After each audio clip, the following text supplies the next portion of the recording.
Railways have been a magnet for filmmakers ever since the medium was invented. After all, the world's first moving image was of a train arriving at a station.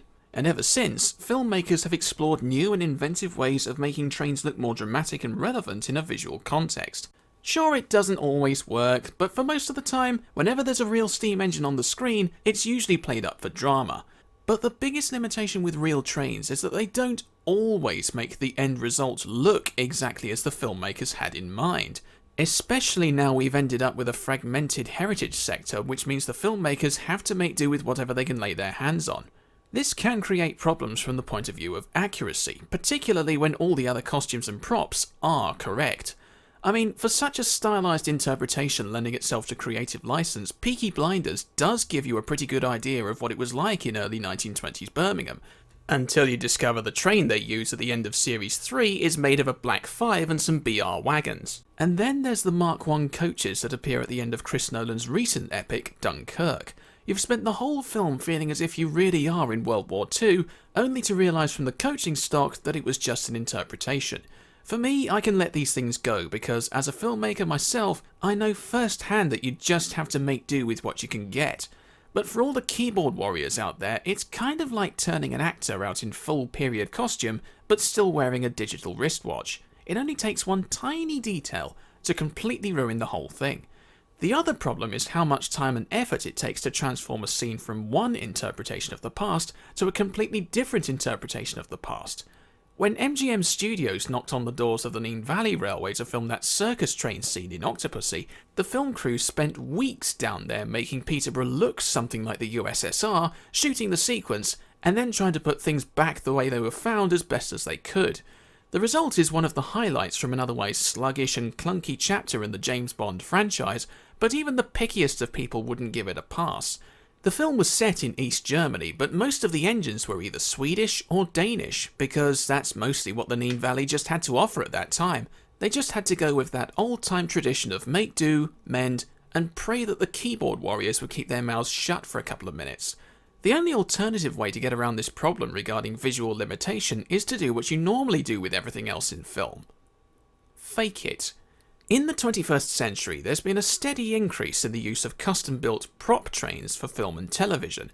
Hell on Wheels, The Lone Ranger, even a sequence in that Murder on the Orient Express film due later this year, all use studio-built dummy trains that don't really run on steam, but are made to look either just like the real thing, or like an interpretation of the real thing. With hindsight, this isn't exactly a new practice. Whenever there's a shot that requires a train to derail, the only chance you had of getting away with the real thing was to ensure that it wasn't needed after you'd written it off. But this isn't the 1960s anymore, and steam locomotives are no longer expendable. They're priceless. So the real thing is normally replaced with a custom-built prop of some scale. After driving the real Sierra Railroad No. 3 to bursting point, this sequence in Back to the Future Part 3 culminated with a 1/4 scale replica being driven off the cliff. A pretty convincing model which took weeks to build, was only used for one take, and that was the end of that. With more recent examples, the need for using studio-built trains seems to be more of a case of artistic license. When the producers of Hell on Wheels were looking for a locomotive to use in some of the background shots for their opening season, they couldn't find a Civil War 440 to their liking, even though there are quite a few still around. But whatever their reason, they proposed to build a skeletal version of an 1860s engine from styrofoam and wood, with smoke generators, and could be shuttled backwards and forwards along a short length of track for each take. This way they could ensure they would get a machine that would perform on cue and look just as war-torn as they wanted, with the added bonus of knowing they weren't potentially undoing endless hours of hard work from the volunteers who restored the real thing. Instead of ruining someone else's canvas, the filmmakers have their own blank canvas that they can do what they like with.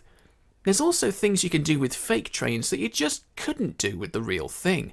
I'll be the first to admit that Disney's 2013 adaptation of The Lone Ranger is flawed, confused, and manages to make Johnny Depp look like a 1920s racial stereotype, but in terms of production design, it's a terrific example of what you can create. For the railroad sequences, the film crew purposefully built 5 miles of 1860s railroad track in the middle of the desert, with shantytowns, a large wooden trestle bridge, and 2 mock-up locomotives. Okay, so these look nothing like the real Jupiter and 119. let alone the replica Jupiter in 119, but the chances are that the real thing couldn't engage in a dual high-speed chase on parallel tracks at 40 miles an hour.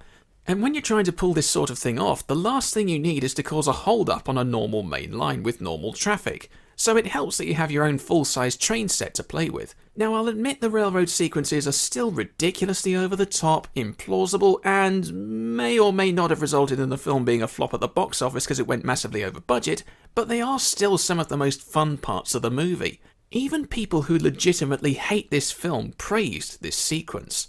And this level of fun would be nearly impossible to achieve with the real thing. But there's a downside to using fake trains in media over the real thing.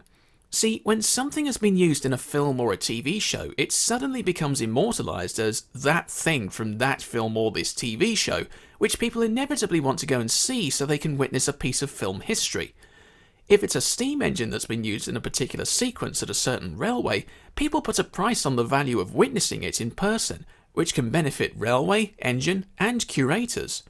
Number 5972 Alton Hall has been immortalised as a result of the Harry Potter franchise, and as such, the respective royalties have helped to pay for the upkeep of herself and other locomotives owned by her group. The West Highland extension has reached similar immortality after Glenfinnan Viaduct was first seen in the Chamber of Secrets, with hundreds of thousands of people flocking to travel on the Jacobite every year as a result. And you can see the trend that's going on here. Film generates interest, interest generates income, income pays for things. But money or no money, fake trains take that immortalisation away from the real thing, which means people are less likely to get invested in supporting the real thing.